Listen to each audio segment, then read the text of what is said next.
Going live now. It's on Instagram. We're live. Hey everybody, what's going on?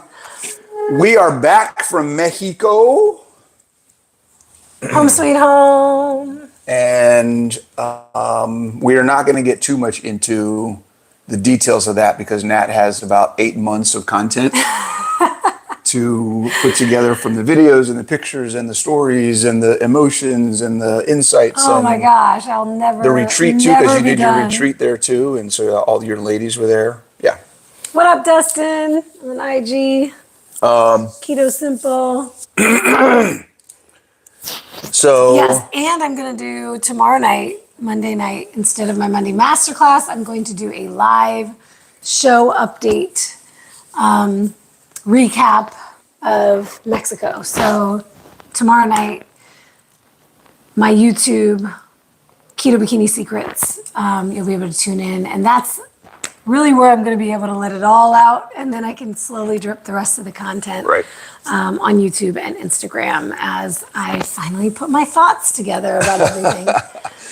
Been in recovery, just trying to just get back in. You came in, you got work to do, and so you still haven't even sat down and Oh my gosh, just yeah. let it all sink in, right? We'll just say the reason I have not shared content yet is because I got sick literally the day of the show, between shows, between the morning and evening show.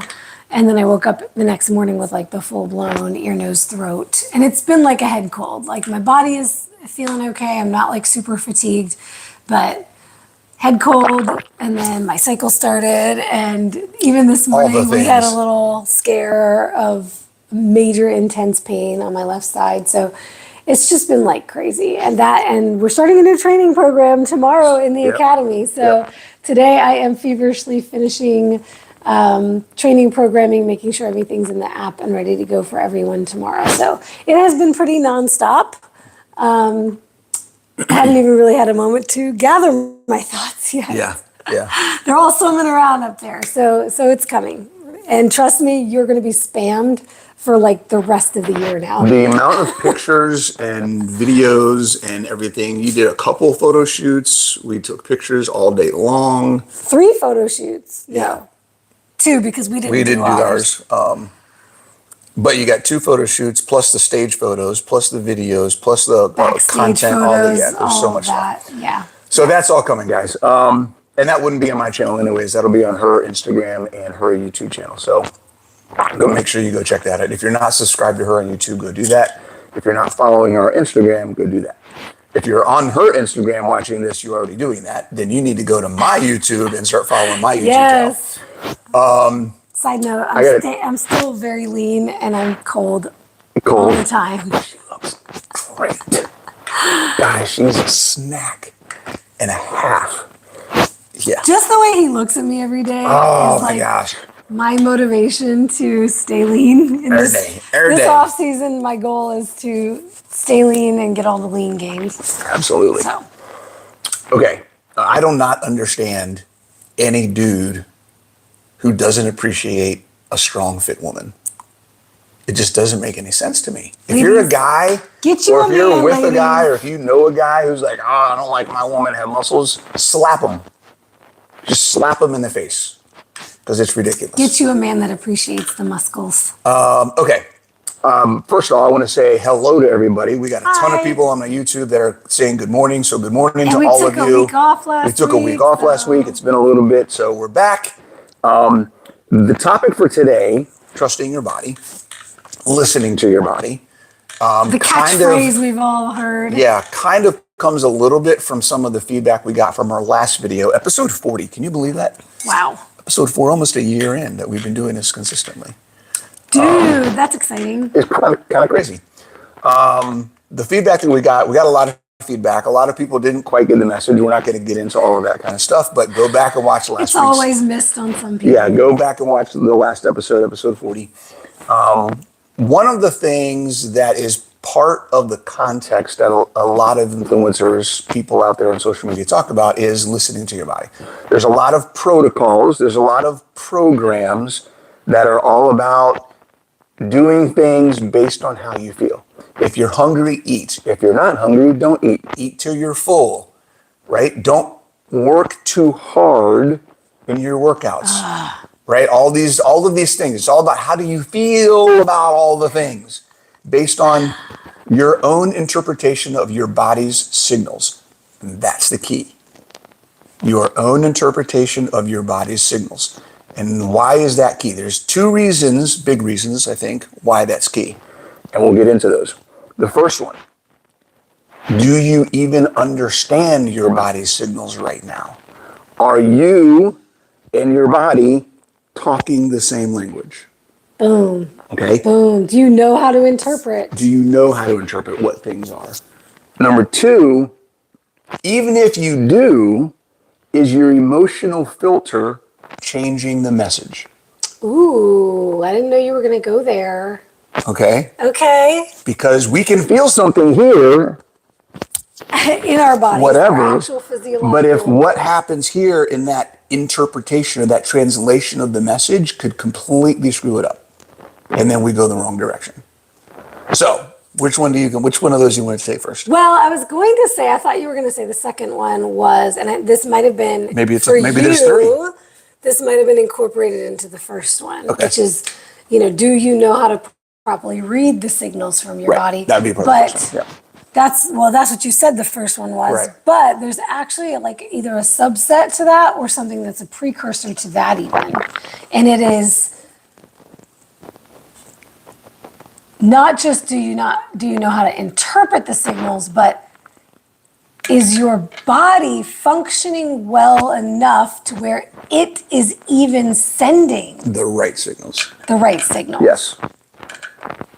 Because I think that comes first. Yeah. Right? There's this, for a lot of metabolically unhealthy people, the wires are already crossed. The signals, your body's not even communicating the signal. You don't even have a chance to interpret it properly. Yeah. Yeah.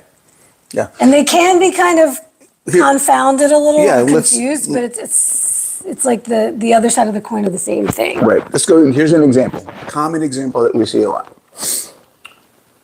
I get full really easy. I can't eat that much protein. I get full. I've been for the past 20 years, I've been eating 60 grams of protein a day or whatever it may be, or just in general, only eating 1,200 calories a day. I can't eat. We don't More than want to get in that, calories, right. but whatever 1,200 calories equivalent of food would be. I've been under eating. Essentially, I've been undernourishing my body for years, and it has learned to survive on the little bit that I've been able to give it. So my hormones are messed up, my lean mass is low, I have high inflammation in my body, my cortisol is high, my leptin's all jacked up, all the different things. And now when we say, I want to improve my health, well, you need to eat more, but I can't. Because if, in this case, I get full so easy. this is a person who should not be listening to their body right Correct. now. There are times, Say that again. this is a person who should not listen to their body. And the reason I said that, I'll let you finish that thought. But Yeah. there are times, and the point of this talk, there are times where you should not listen to your body and you need to follow a plan regardless of how you feel doing it. Yes, yes, Okay? yes, yes. That's the key. And that's the topic of this discussion is essentially, should you be listening to your body? Or are you a person who at this stage of your journey, that would not behoove you? That would not be a good idea for you to try to listen to your body. And it could be any of the three things that we talked about why you are not a candidate for listening to your body right now. It could be that your body doesn't know how to communicate with you, which is what I was talking about, the physiological things that could be impacting your body's own ability to properly signal Yes. you, your brain, right? Essentially, it's the way your bodily systems are talking to your brain. Because all of your systems, your digestive system, your musculoskeletal system, these things all communicate with you through the CNS, the central nervous system. There's a connection there, right? The brain-gut connection. We talk about everything's connected. All of your bodily systems are connected. So sometimes these wires are crossed physiologically there's something that needs to be healed and fixed so that your body can function properly. And if it's not functioning properly, it doesn't matter how much you try mentally to connect and understand the signals are not working properly. So that's Right. number one. Secondly is your interpretation of those signals. And then the third one I think connects to that really, because your interpretation, there's the physiological and mental interpretation, and then there's the emotional Yeah. interpretation that really muddies the waters. So, all right, so getting your body firing again, functioning properly again is step number one, because, and you can work on all three of them together. You can but work it's, on, yeah. and you should absolutely be working on the emotional while Awareness. you work on the physiological. But if the physiological wires are crossed, even if you're powering through, you're still not going to know how to interpret those signals. And if they're not functioning that's well. where a lot of the struggle comes that people have, Yeah. is they're trying to work on the emotional stuff before they and when we say the communication of your body to you, right? Your body's inability to actually send the right signals. What we're talking literally is, are you getting enough nutrition? So they're focusing on their macros, they're focusing on intermittent fasting, they're focusing on all these things, not thinking, I just need to eat enough and get good food, while they're trying to do awareness and meditating and journaling and all of these why discussions, which is all Yeah. important, and you have to do that. Yeah. But if you just focus on that piece, the powering through, the willpower, the mental effort you have to take to push through, that shouldn't really be as much in the conversation, because your body should be supporting that process. So we talk about making the process easier. If you're getting nutrition, if your body's actually communicating to you properly and you learn how to listen to it correctly without those things, the whole thing kind of comes together and makes it easier. There's less willpower involved. There's less pushing through and struggle and all these other things, because your body's not fighting against you. Or at least it doesn't feel that way. And a lot of you, I think, feel like you're fighting your body. And it's partly because we haven't set that baseline and started doing things so our body's talking to us properly. It's like in a relationship, you can have an argument over nothing, and it's simply because you didn't say the words in a way that the other person understands. You may be saying the exact same thing, but we'll be fighting about something and then look at each other like, why are we even fighting? We're saying the same thing. That's what you're doing with your body right now. You're in a relationship and you're having a fight over nothing. You're both trying to do what's best for yourself, Yeah. but you're not talking the same language. So Our that's what bodies literally do what we teach them to do, what we train them to do over time. So while it can be a very difficult thing to receive or understand mentally, emotionally, you can recognize, well, you need to recognize that whatever your body is doing now, you have trained it to do over time. Yeah. And sometimes that's a really hard pill to swallow, because you're like, well, I just can't eat more. Well, it's because you've trained yourself to eat very little, to survive on little. Yeah. And it's not helping you. This is why, most people who come to me who are under eating protein, for example, and I get their, I set them a macro where now it's a struggle for them to eat that much protein. There are other things that go along with that, like they were sedentary before. And one of the things I encourage them to do is, they're like, well, I can't eat this much protein. I'm struggling to hit my protein macro. I'm going to work on that before I start strength training, because I don't want to try to do too many things at once. And while mentally it can help to have one thing to focus on at a time, this is where I would push them to start doing the training. Even if you're just taking baby steps with the training, when you start strength training, your body is going to start desiring more protein in particular, because it's going to have something for that protein to do. When you're just sitting around, your body does not have a use for that much protein. You're not doing anything to tell your body to utilize this protein to build tissues, to repair, to recover.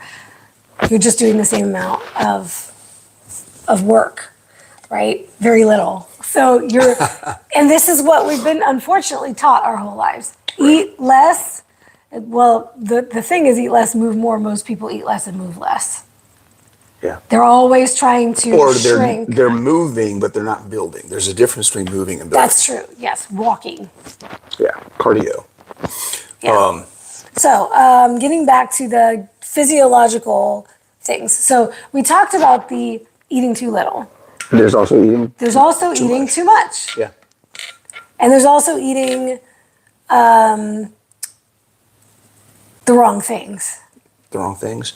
And these two things can very much skew the signals. Very. Right? So, for instance, I'm not hungry on keto is because when you're eating carbs, your body was burning through those carbs quickly and telling you, now your blood sugar's low, now you need more. Keep the carbs coming. So when you go keto or carnivore and then you have a cheat, guess what happens? Now you're hungry. But you're not hungry for more protein. You're more hungry for more carbs. Now you're craving. If you listen to your body in those moments, my body's saying I need carbs. How many times do we hear this? How many times do we hear this? Yeah. My performance in the gym is suffering. I must need carbs. Yep. I feel better when I have some carbs. Sure you do. I'm sure you do. It's because that's what your body's been used to running on for 20, 30 years. And it's quick. And it's it's already adapted to that. You're in a process of changing, learning a new language. You're learning a new language. You're learning a whole new way to operate in your body. Yeah. And it's going to take time.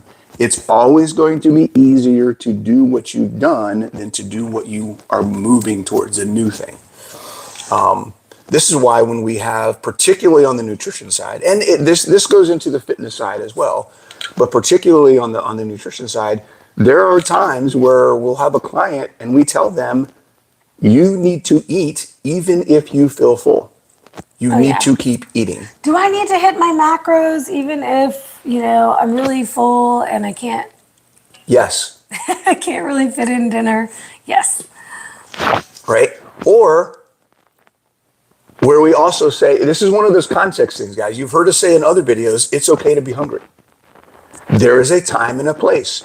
Just because you're hungry doesn't mean you have to eat. When we set macros for somebody, we're looking at overall nutrition. Are they getting enough to keep them alive and functioning and growing and thriving and moving forward? Yes. So if you're getting your macros and you're hitting your macros 100%. Oh my gosh, yes. And you still feel, man, I'm still hungry, deal with it. This is where the mental and emotional stuff comes in. That doesn't mean you have to eat just because you're hungry. So this is the other side of the coin. And it always happens this way. It's the people who are not eating enough who resist eating more. And it's the people who eat too much who resist not eating. Exactly. And this is what happens when, this is another example I had with a client. It was listening to the keto and carnivore space. Mm-hmm. And all of these messages are playing to her emotional brain. So it's, I'm hungry when I hit my macros. When I limit my food to my macros because I'm in a fat loss phase. I'm trying to lose weight. I'm trying to lose fat. And I'm not meeting my macros. I'm going over my macros every day. I think my macros are too low. I'm hungry, so I always hear in carnivore, you shouldn't be hungry. I always hear that you need to eat until you're full. Eat till you're comfortably stuffed. And so I'm hungry on my macros, but, so I'm going over my macros and I'm not losing weight. Right. So what's the goal? Is the goal to lose body fat or is the goal to never be hungry? This is what I always say. Because you can't have one, you kind of can't have one without the other at some point, right? Fat loss. Let me be very clear. Fat loss means you are not getting enough energy into your body by way of dietary means to stay where you are. You're forcing your body to utilize its own stores. To pull the fat out of storage on your body to liberate it for energy. Yeah. Literally, you are starving your body of energy. This is what we mean when we say energy deficit. Not nutrition. There is a difference between energy and nutrition. We could do a whole master class on Energy deficit, absolutely. This is why we don't go based just off of calories. Because if we go off of calories, then it's all of it. all nutrition. We're talking about a difference between an energy deficit, not a nutrition deficit. You are going to get the nutrition that your body needs so that you can thrive and grow. You are reducing the energy intake, the macronutrients that your body needs for energy, i.e. fat and carbs, so that your body can pull it off of itself. That while means keeping the nutrient density correct. You're increasing nutrient density, reducing energy density. By definition, that means the overall mass, the physical amount of food that you're going to eat, will be less than you are used to. That is going to trigger hunger. And that is absolutely okay. Yes. And this is why we talk about a whole foods, animal-based template. Yeah. Because that's how you're going to keep your nutrition up, the micronutrition, the nutrients in your food, while pulling back on the energy. Right. Pure fats and pure carbs do not have a lot of nutrition, y'all. They don't. When we're talking about high energy dense foods, whether they are carb high energy or high energy fats, they are essentially low nutrient density. Okay? Think Yes. about the carbs that have the most nutrients. They're low energy density. Berries, things like that that have more vegetables and fruits, basically. Vegetables and non-starchy fruits Right. have more Compared to nutrition rice and potatoes. and less energy than rice, potatoes, breads, pastas. Right. These are devoid of nutrition, but high in energy, higher in starch carb, Yeah. right? Same thing with fats. The highest pure fat without protein is also the lowest in nutrient density. Yeah. Your oils, your tallows, including butter, guys. Sorry, but butter is not a superfood. There is stuff in it that is beneficial, but by itself, what are you getting out of it? In the world of pure fats, butter is higher nutrients than any other fat Right. source, pretty much, that you can get. But without compared the protein. compared to included. protein But or compared meat, to a whole or an food egg. meat or egg that's protein and fats, very, very little nutrition at all. Yeah. So you're not sacrificing your health, which so many people get this wrong in keto carnivore. I can't drop my fats. My hormones are going to go to crap. I'm sacrificing my health if I drop my fats below 500. I mean, really seriously, this is the way people are thinking about it. Like their fats need to be so sky high or else they're going to be so poor nutritionally. Yeah. The only thing that is really going to start robbing you of nutrition is when your fats get extremely low. And we're talking about under 50 grams low. and you're lean. Yes. And There's another level of content. We're kind of getting off a little bit on a side tangent, but there's another, which we've talked about in other videos, there's another aspect of context here when we talk about fat intake that how much fat do you have on your body? if you're 50% body fat and you decide, you know what, I'm going to go to 25 grams of fat per day, you're probably fine until you get below 35, 30, 25. Yep. You've got a good amount of body fat on your body that your body is going to be perfectly fine hormonally while it burns off the 50% of body fat that you have. Yeah. Right? Yeah. So there is a lot of context. 50% body fat, you do not need to have your fats, ladies, you do not need to have your fats over 100 grams. You don't need to be at 150, 200 grams of fat. No. That is not benefiting you. What you need to be doing is increasing your protein and strength training to improve your body composition, improve your hormonal response, improve your metabolic performance so that it balances out and improves your fat loss and improves your hormones. Guys, I don't know how many times I'm going to say this. I'll say this every other video for the rest of my life.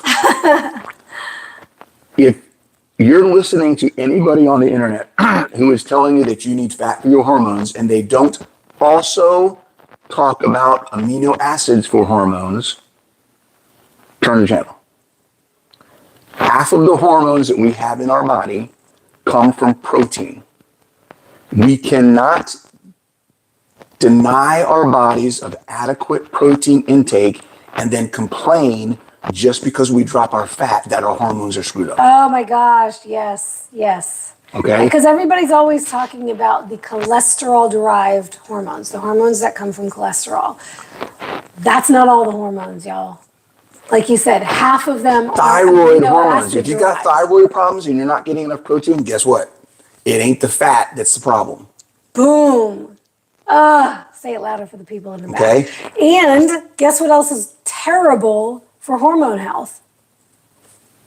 Being overweight, being over fat. And under muscled. Right? So there's a lot of. Okay. Back to the topic at hand.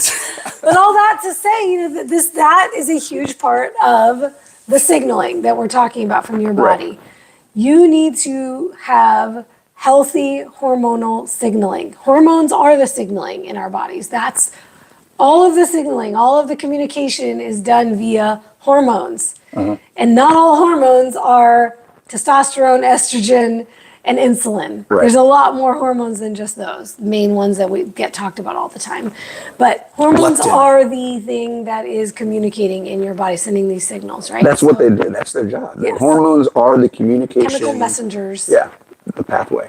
I want to talk about fitness for a second. We're talk Okay. about listening to your body. Here's another thing that we see daily, more on one side than the other. There are people on both sides of this coin, but more on the one on this side. If you are not seeing progress and you are getting 10,000 steps a day, working out 5 days a week, doing HIIT classes, et cetera, et cetera, et cetera, et cetera, and you're wondering why you feel like crap all the time, you're not gaining any muscle, you're not losing any body fat, you can't get sleep, whatever it may be, it's because you're not listening to your body telling you you need to take a freaking break. Okay? Recovery is something that your body will communicate to you. If you are feeling worn down, that is your body telling you to chill the hell out. Okay? You don't need to do more to get more. And this You need is to do better. particularly for those people who are doing high intensity styles of exercise. Okay? What we're not talking about is proper strength training. Right. Okay? Because if you're doing proper strength training, that is not high intensity exercise. He's talking about HIIT classes. He's talking about this level of intensity that is not allowing your body to recover. Yeah. Now, we also don't want you doing strength training 7 days a week. You should be taking at least one, ideally 2 or 3 full rest days a week. in Between whatever you're working. Your Yeah. strength training sessions. But we're really talking to those adrenaline junkies. Workout junkies. They're addicted to that. Well, it's not even sweat, addicted, right? The sweat, this higher level of your heart rate is getting higher. It's the mentality that if I'm not sweating or passed out on the floor after my workout, then I didn't do anything. Yes. Okay, it's the idea of, we've had clients, we've had people that come to us and they, well, what are you doing for your exercise? Well, I do a HIIT class or I do a CrossFit class, and then in the morning and then in the evening I do an hour of cardio, or in the evening I'll do my strength training. Like, you're doing 2-a-days. And I'm doing 20,000 steps a day. And you're doing 2-a-days and you're doing all these things, and I had a client once, guys, who that was literally 20,000 steps a day, a HIIT class in the morning, strength training in the evening. We would get on calls. We would have calls, our weekly check-in calls, where I know what you're talking about. she could not stop moving because she had to get her steps in for the She'd day be while walking. on a video call, walking in circles around her kitchen on a call with me, trying to finish getting her steps out for the day. And I would be like, just sit down for a second. But she had it so stuck in her head That's what she that she had to do all of these things. And she was already lean.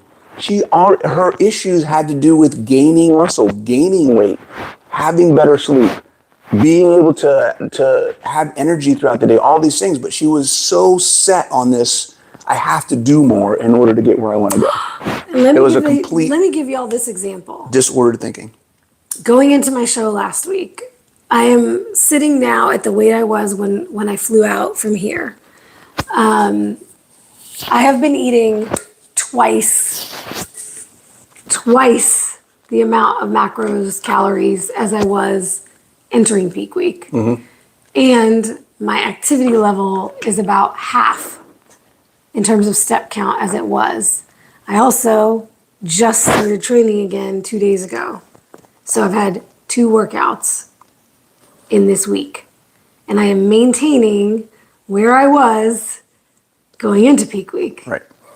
So I have not put on body weight fast. I have not put on body fat fast. Why? Because I was in a depleted state. My body desperately needed recovery. And everything I've given it over this last week, more rest, less activity, more food, real food. Real the food. big key is that I'm not binging on junk. And it is maintaining. And these people we're talking about, I'm going to say women because there's very few men who do this. Yeah. But they are constantly living in the state that I was in last week going into my show. They are constantly depriving themselves of nutrition and fuel. They are constantly overactive and they are not giving themselves enough rest. And their body is struggling To survive. It's breaking down. and they're petrified of giving it more food, more fuel, and less activity. But the truth is, if they did, they would effortlessly maintain where they are. Their body would be very happy with them for giving them that. Yep. They would not see a sharp increase. And it would improve where they're trying to go because now they have the tools and the substance to do the things that they're trying to do. Yes. They would Yes. have more energy. Their hormones would get better. Oh They my would gosh. sleep better. They would grow muscle. They'd be able to work out. And when they did work out, it would be the best workouts because it wouldn't be I'm exhausted trying to work out and force myself to go to the gym. Right? Their output would be better. Their recovery would be better. Their results would be so much better. And so many women come into the academy coming from that 6-7 days a week, activity levels and all of that. And they're like, what? This is a 4-day-a-week training program. What am I going to do? And they see better results in a few months than they had seen in years for that reason. So let's talk about the other side of that coin. The people who have been sedentary. Or the people that have been working out consistently but don't understand the signal for it's not working because I'm not pushing. Not pushing hard enough. Yes, exactly. Those folks. Right. That's the other side of the coin. Yep. You're not one of two things or both. Your workouts are lackluster. You're going through the motions. You're not pushing for progressive overload to do better, do more each time, to push to get better. You're not, or you are completely sedentary outside of your workouts. If you're not working out, you're not moving your body, Right. and you're Which is a challenge. resistant to increasing your activity level. Which is a challenge. Yep. So, I mean, in a lot of ways, that's like me right now. Right? I mean, I got my regular 9 to 5. I go to work. I come home. I do my workout. I come here. I sit back at my desk and do whatever I need to do. And that was me. That was me the first half of my prep. I was really resisting adding some cardio, doing something, because I was also sitting at my desk and working online unless I was going to the gym and training. And so it was very much something I had to shift myself to get out of to get the results that I wanted. If I listened to my body's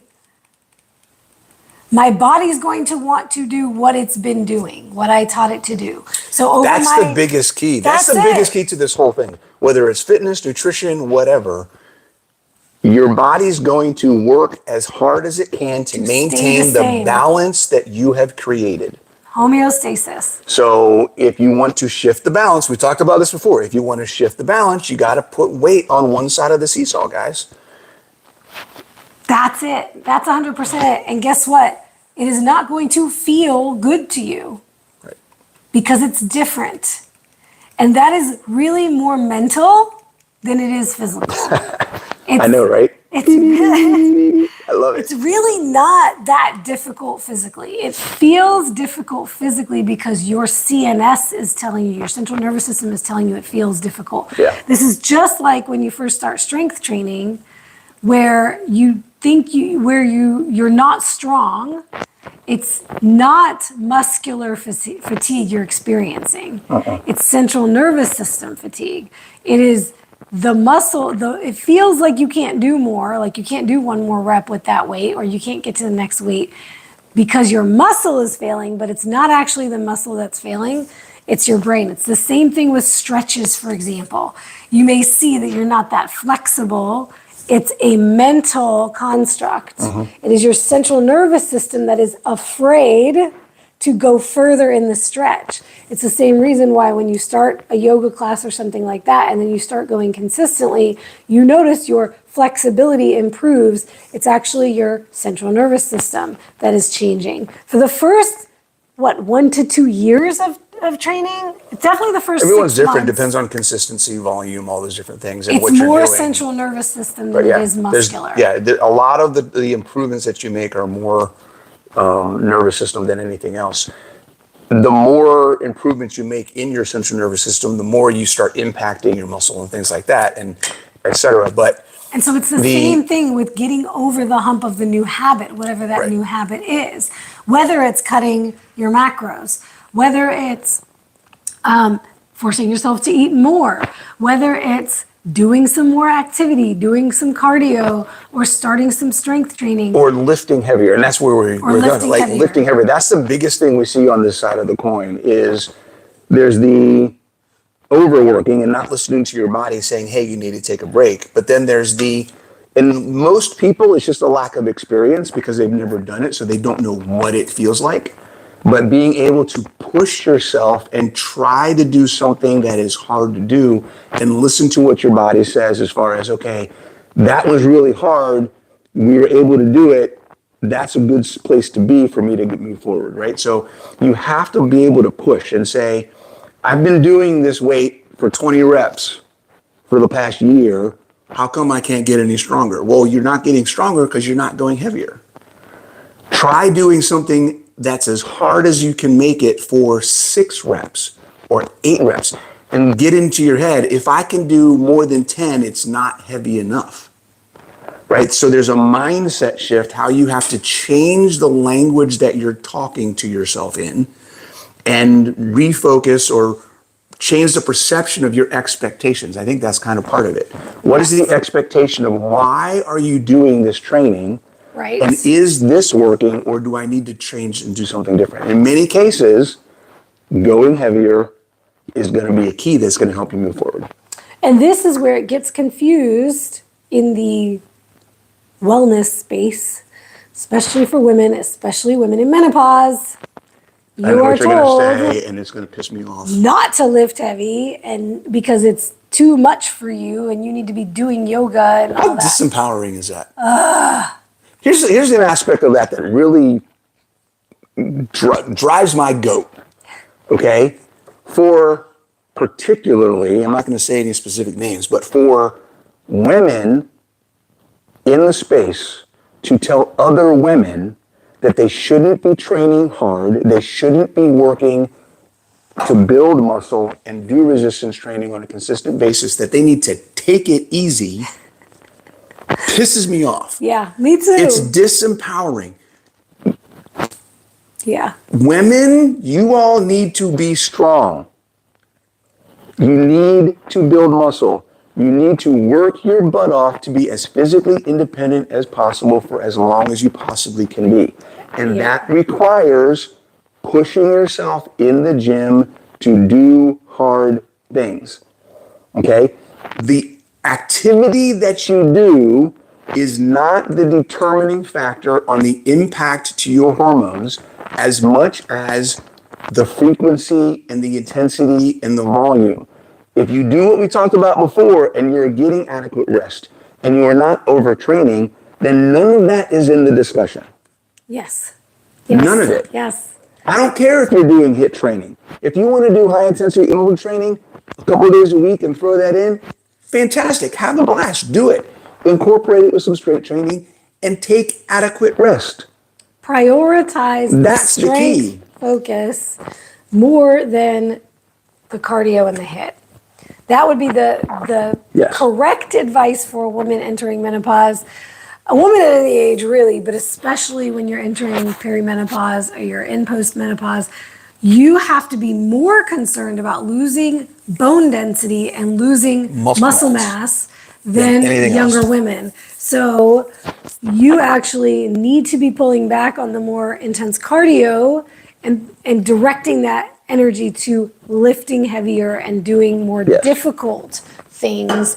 You know, this is why I say what gets confounded is the high intensity training gets confused with heavy lifting. Right. And you're being told not to heavy lift. That is not the answer.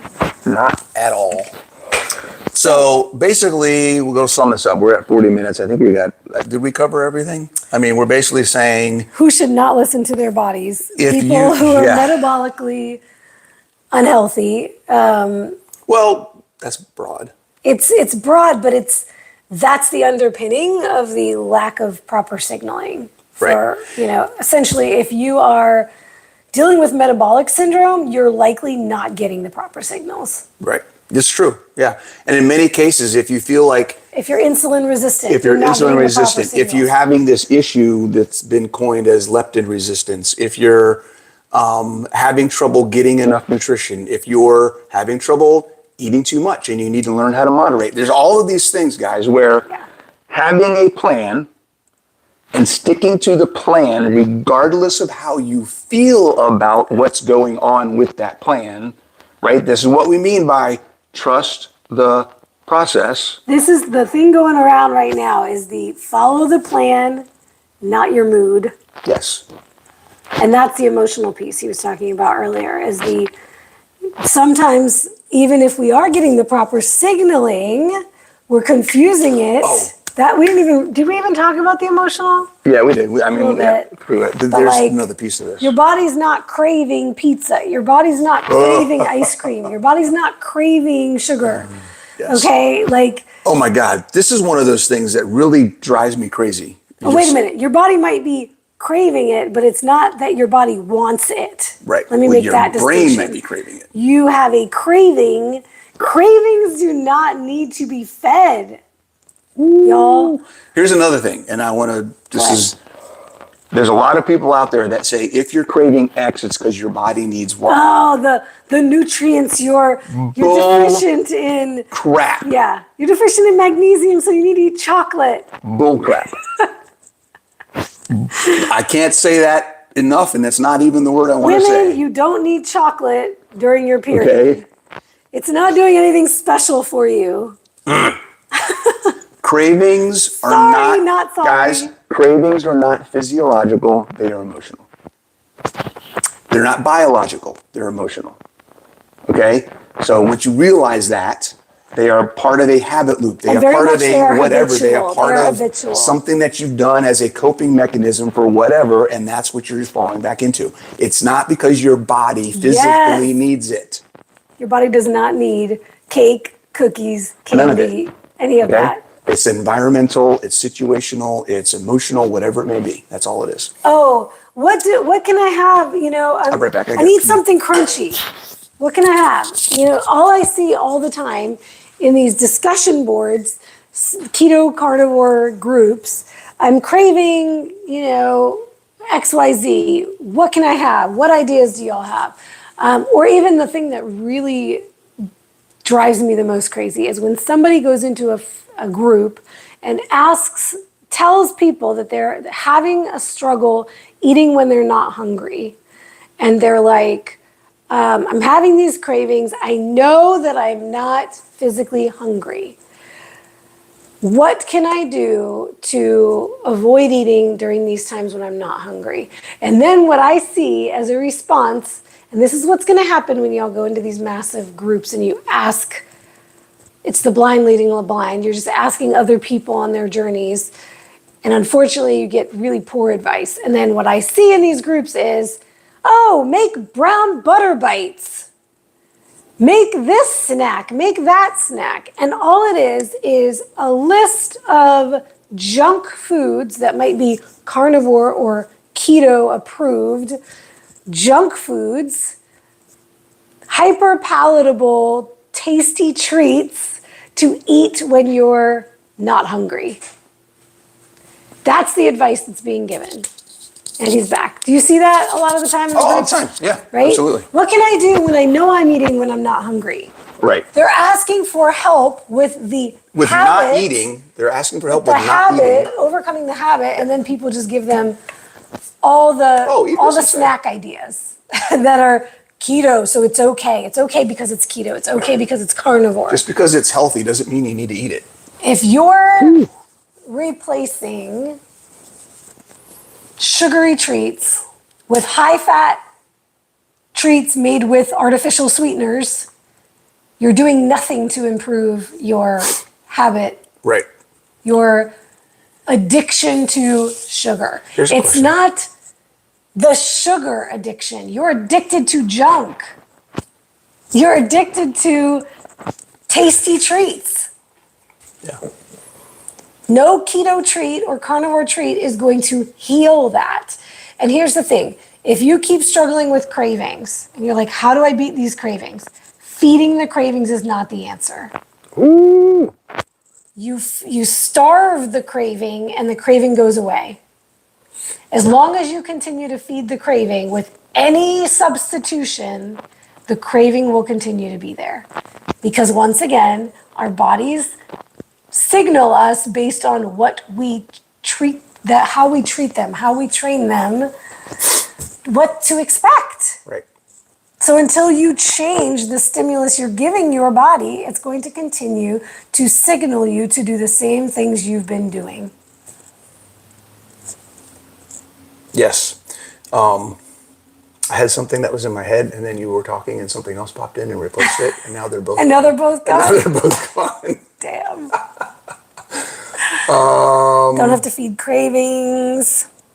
Crap. It'll come back to me. I did want to talk about something else, though. I know I was thinking about wrapping it up, but something else popped in my head that we talked about last night that we didn't talk about yet. Okay. And that is how, as a beginner, or not even a beginner, maybe you've been doing this for 5 years and you're still struggling with the signals getting crossed.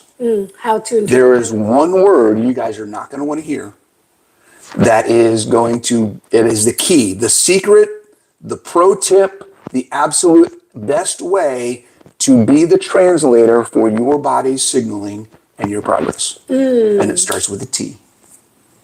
Tracking your information, tracking what you're doing, tracking how it's affecting you, tracking your progress based on the actions you're taking is the only way for you to understand what's actually happening. Oh my gosh. Okay? So for any of you who are against tracking, most of the people who struggle have major resistance to tracking. if you're resisting tracking, it's because you know that once you start tracking, you can't use listening to my body as an excuse anymore. Okay?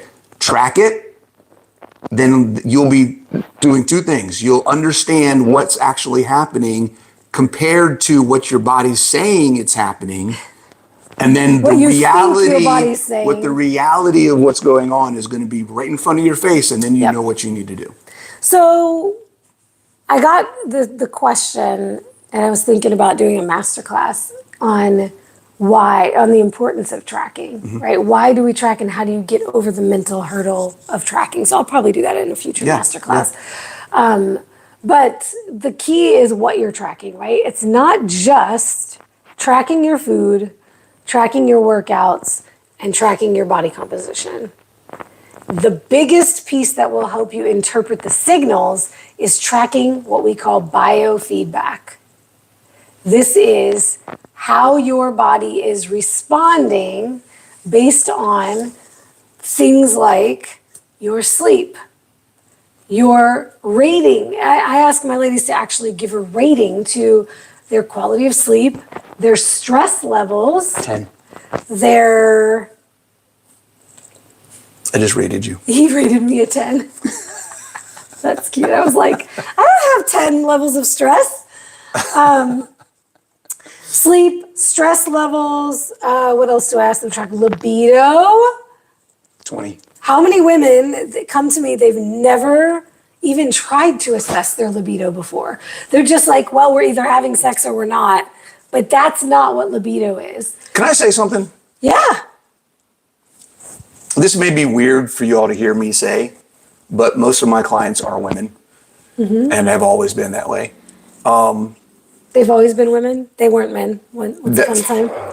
Don't even do it. Or you just mean Don't even. Most of most of my the historically, my clients are women. have been, yes. This is not something that is almost ever talked about. I know your group, you guys talk about it sometimes in there. I want all you women listening, guys too, but mostly women, because that's probably most of who's watching. Because honestly, women are in general more worried about their health than men are anyways. And more likely to look for a coach. More of you, this is going to be an interesting, weird statement. More of you should be looking at your sex life as a marker of improved health. Woo! If you are unhappy with your sex life, it is very likely it's because you're not making the progress on your health journey. And when you crave that ice cream or cupcake or whatever else, ask yourself, how is it going to help my sex life? And then see how that impacts your choice. Done. And I mean, it's kind of like it's like a 360 really, because a lot of the ladies and men that we've worked with, their self-confidence is low because of their body composition. Well, And we're going that to a whole impacts nother- their sex life too. Yeah. So it's There's on both sides. It's like the physiological, once again, that when you have improved health, you will naturally have a higher libido. You'll be more interested in being intimate with your partner. You'll be more attracted to your partner, these kinds of things. Yeah. But at the same time, as you improve your body composition, you feel more desirable. And ladies say this all the time. My husband says I look great. but I don't feel it. I don't see it. And guess what? You're not going to want to have sex just based on how he He feels feels. about what you look like. You've got to feel it, right? Yeah. So when we feel more confident in our bodies and comfortable in our bodies, we feel more interested in. There's two sides to that. It's not even just getting healthy, getting into shape, being fit.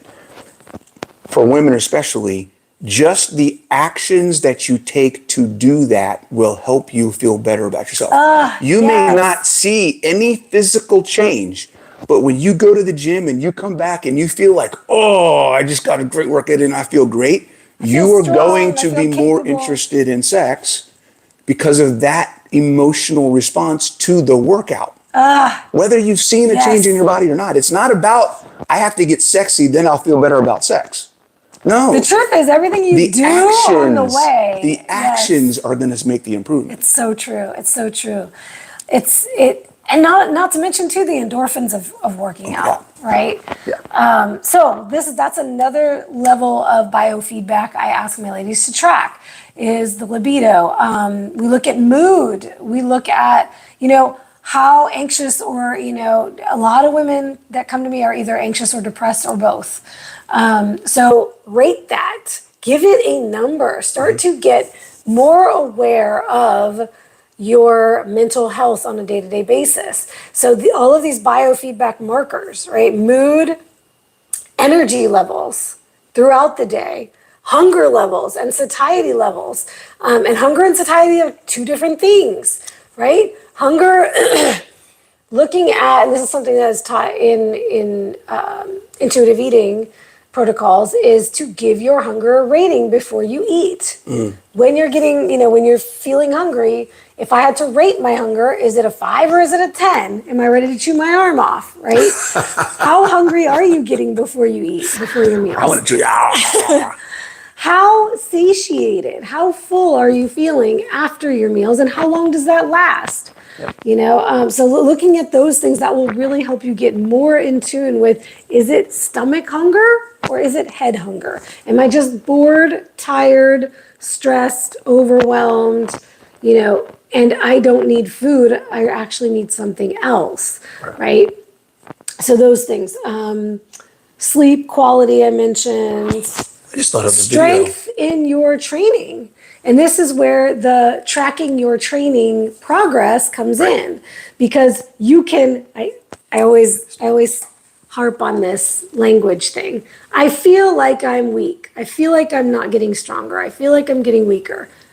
But what do the numbers say in your training? If you're tracking your training, you can see, do I just feel like I'm not improving, or am I actually improving and that was an emotional thought that I had? Because this one day I just didn't have the energy for my workout and I couldn't lift this heavy, and that was one day. But what is the data? What are the numbers telling us week over week? Am I progressing? Am I improving in my strength? This is why we want to track training. This is why we want to track nutrition, because you can feel like you hit your macros pretty good. And this is another thing I have in my weekly check-ins is not only am I asking, more in-depth questions about what went well and what were your challenges each week, but I ask you to rate your adherence to your plan, your macros, your training. And then the next question is, how difficult or how easy was it to adhere at that level?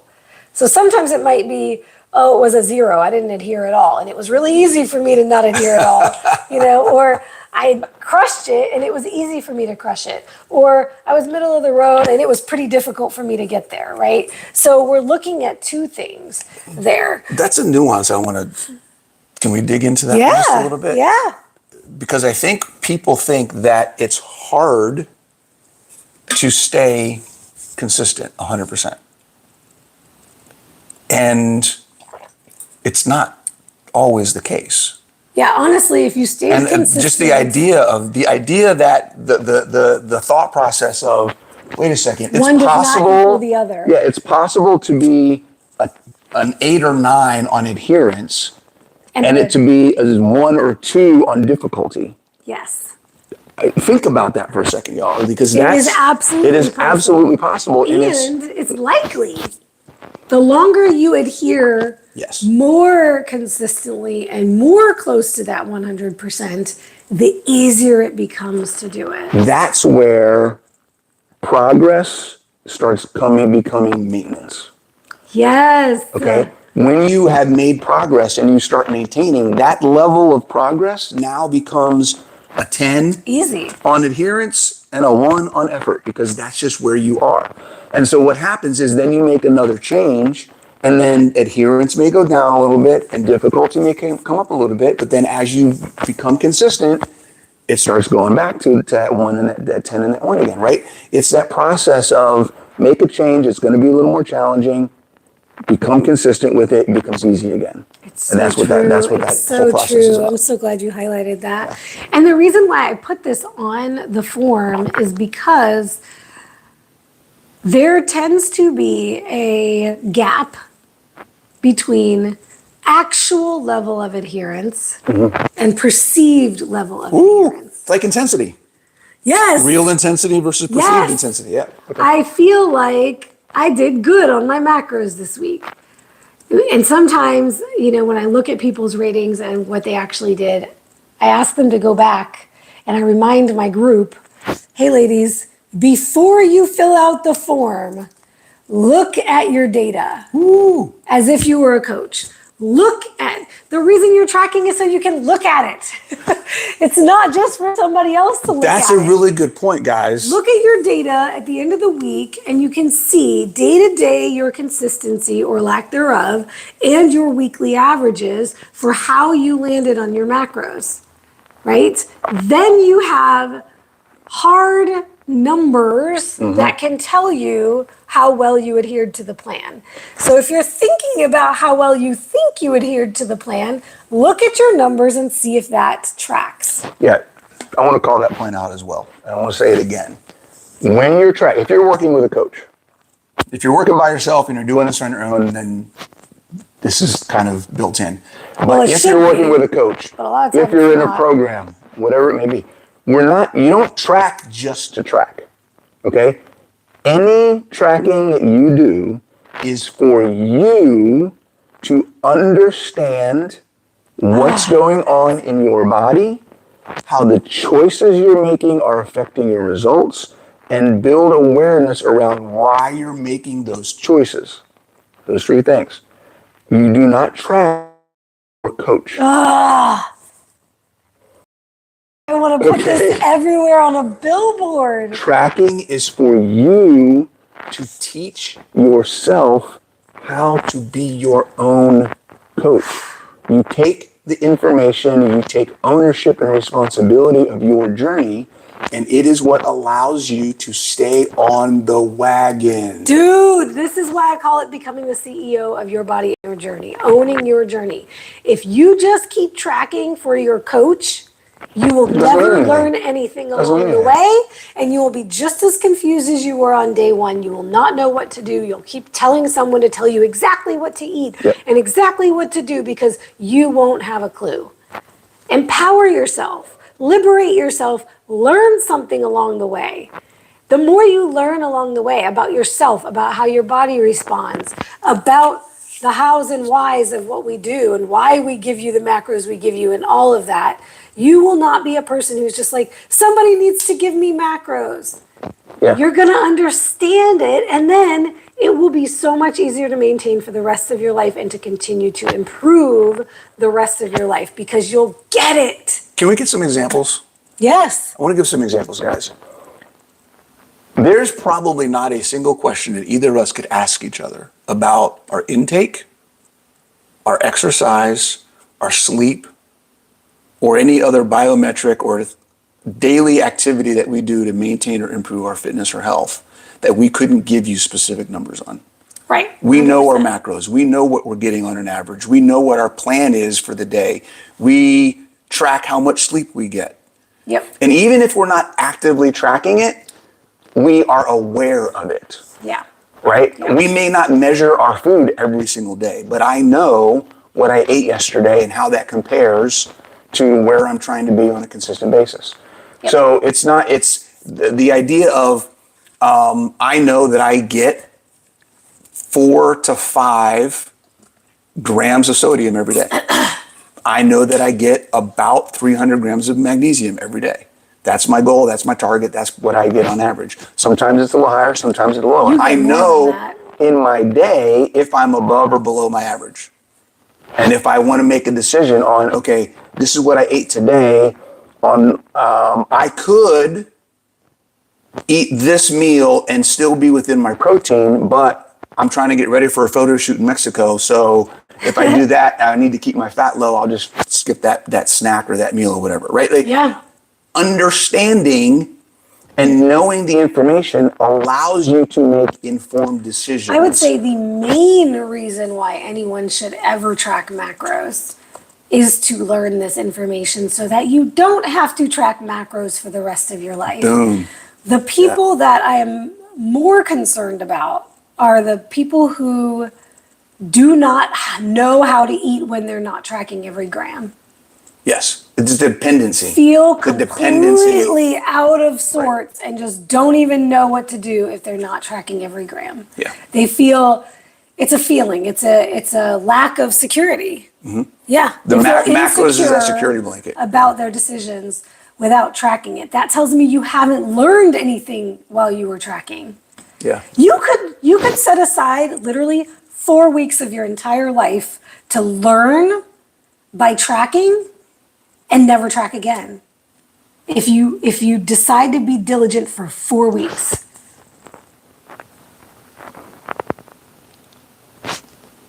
There's another aspect of that, and you tell me if this makes sense. Okay. Because sometimes things come out that don't make sense. Never on here though, right?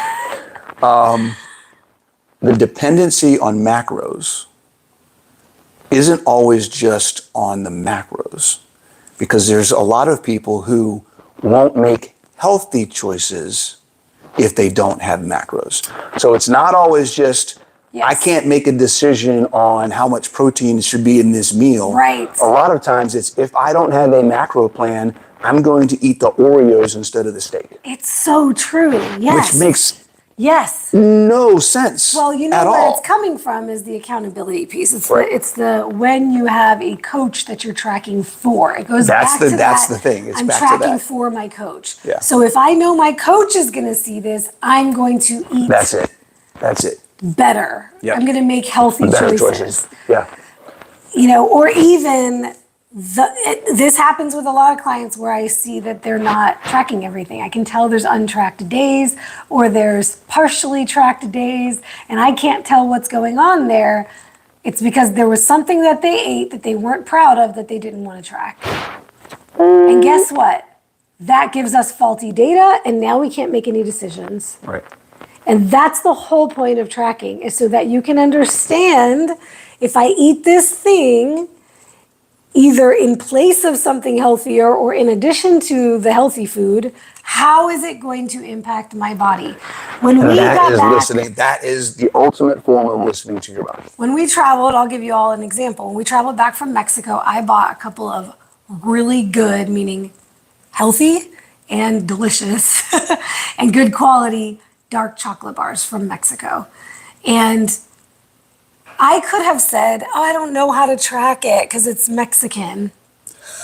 Right? Like, I know how to read a label in Spanish. Even if I didn't speak Spanish, I could translate it and figure out how much sugar and how much carbs and how much fat was in it, right? Thanks, Andrea. When we got back from that travel day, I had most of a bar of one of those bars. I had some too. I had to enter it. I had to create an entry because it wasn't in Chronometer. I had to create an entry and input the information. I wanted to see what the data would tell me. I wanted to see, how is this going to impact my macros for the day? How is this going to impact my overall consumption? And then how is my body going to respond tomorrow to the macronutrients, right? I can look at and track how my body is responding without the nutrition numbers by looking at the biofeedback. Did I get bloated from eating that chocolate? Did I have a stomach ache? Did I have a headache? Did I have a sugar rush? Did I have cravings? All of those are other things you can track to learn your body's signaling. Yep. Am I going to wake up and now crave sugar in the morning? Am I going to be hungrier early in the morning than I usually am? The interesting thing, probably because it was good quality, pretty healthy dark chocolate, didn't have a bunch of additives. 100%. And didn't have, a lot of sugar. I didn't feel those kinds of things, right? And because I was so depleted from the previous week, I also didn't have negative impacts on the scale and all that other stuff. But it could have been. And what great information for me to have now. Because now, maybe instead of beating myself up, next time I eat a couple of squares of dark chocolate or even half a bar of dark chocolate, maybe there's nothing to be upset with myself about. Maybe I don't need to feel guilty about that because I have learned how my body responds to it. Exactly. Whereas if I was too afraid to track it because it's bad and I shouldn't be eating it and I'm bad for eating it and I don't want to see it and I don't want to know, then I'll never know that I can incorporate dark chocolate on a pretty damn regular basis, honestly. In my off season, I incorporated dark chocolate pretty regularly and did not have any negative effects from it, right? Some of you will, but you need to learn these things. And if you're tuning out because you're too afraid to know because you'd rather not know, you're going to stay ignorant and in the dark. And bound. It maintains, you cannot break a stronghold if you never address the stronghold. So for all of you people who we got to cut this off because we're over an hour, but we could get into a whole other thing, guys. But that's another topic. The more you act, I'm going to end on this. Then we're going to end this. Okay. This is the last statement of this video. The more, regardless of what you call yourself or how much you claim being food free, the more you act like you're addicted, the more You will addicted, stay. you will stay. Yep. Yep. You can claim food freedom all day long, but if you still act like you are addicted to this thing, then you are addicted to the thing. Yeah. Okay? Until you can free the thought from your mind, it is not freedom. Okay, I have to finish with a story. To drive that point home, I have to, because I literally had this thought this morning. I was like, there is one massive difference between this show, this prep, and coming out of this show than every single show beforehand. And it is that I have zero food thoughts, body image thoughts. You didn't give a crap about food this entire time. Like, Oh you're just like, my whatever. God, it's gone, y'all. It is completely absent from my existence, and I'm still completely shocked by it, honestly, because I thought about it and I was like, well, wait a minute. Because I like to say, you know, I do not consider myself an addict. I don't talk about myself that way. I don't say I can never have and I have to abstain because I'm an addict, and that's, you know, people just hang their hat on that and they say it's the only way that they can maintain sobriety is to always consider that, right? But the truth is, while I like to say, you know, I'm not an addict, I don't think of it that way. It's disempowering to me. I have always said, but I do need to be vigilant because I have that history and it could creep up at any time. And I don't want to be too confident or too secure in this new reality that I have and think that it will never come back and the thoughts will never come back. Right. However, I will say this because I was thinking this morning, well, the last time I had 18 years before my relapse in 2020. Wow. Of bulimia. But you know what that was? It was 18 years without a purge. Not 18 years without a binge. Not 18 years without the thoughts.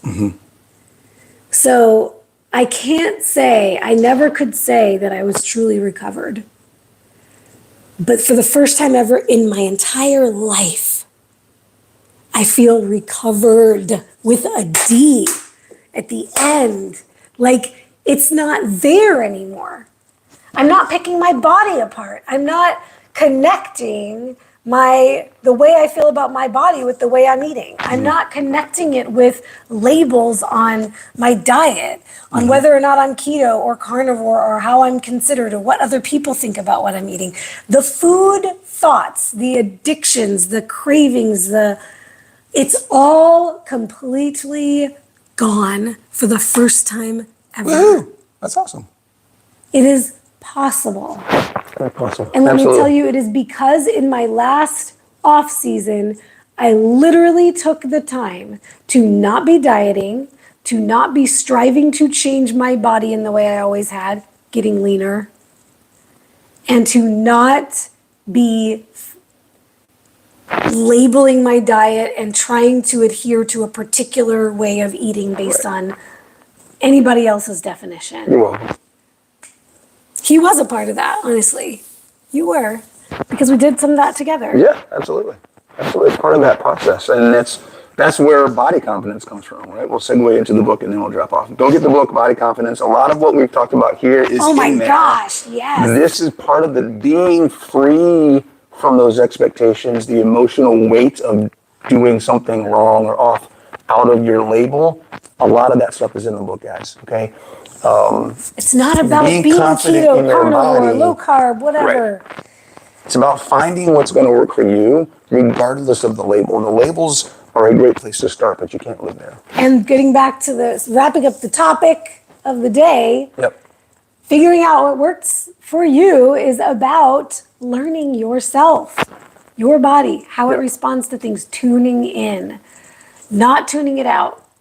Yeah, so we want you to listen to your body, but we want to make sure that you are learning how to listen to your body and making sure that your body's telling you the right things and you're not distorting the message through your emotions. All right? Take it easy, guys. Bye, guys.